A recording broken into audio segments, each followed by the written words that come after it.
This week, the Council's Education and Government Operations Committees sat down with members of the Board of Education and Superintendent Joshua Starr to discuss future fiscal planning. And as Susan Kennedy tells us, Council members are focused on preserving fiscal stability. Susan?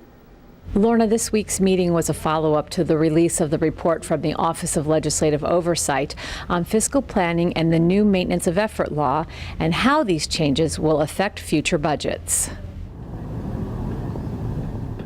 Earlier this year, the Maryland General Assembly changed the Maintenance of Effort law. Under the amended provision, a decision to exceed MOE in 1 year would permanently increase the county's annual contribution to MCPS. Councilmember Rice. Councilmember Craig Rice told members of the board and the superintendent he thinks this new law drives a wedge between local governments and their school systems.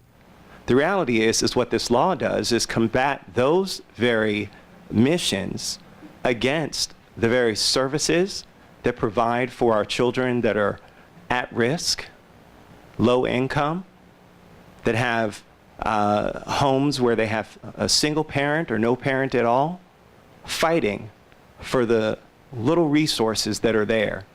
As part of this year's operating budget, the schools had sufficient resources at the Maintenance of Effort funding level to give employee raises. These raises will increase FY14 costs by an additional $18 million.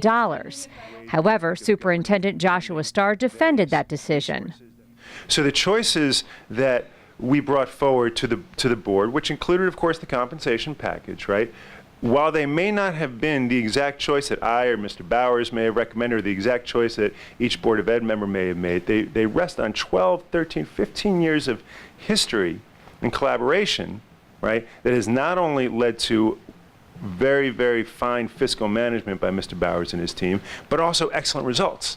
The Board of Education made decisions last year on not reducing class size, on making significant cuts to their teachers and support staff personnel, and then at the same time giving 2 raises in 1 year. One begins to question why were certain decisions made.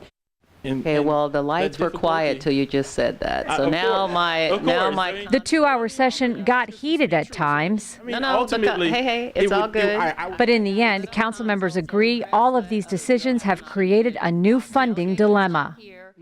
What the council is charged with doing as the elected leaders who write the check to the school system, what we were trying to say in that session is, listen, we have 1 million residents in Montgomery County that are relying on us to make decisions on behalf of everyone. All the Board of Education has to worry about is the school system. In Rockville, I'm Susan Kennedy for County Report This Week.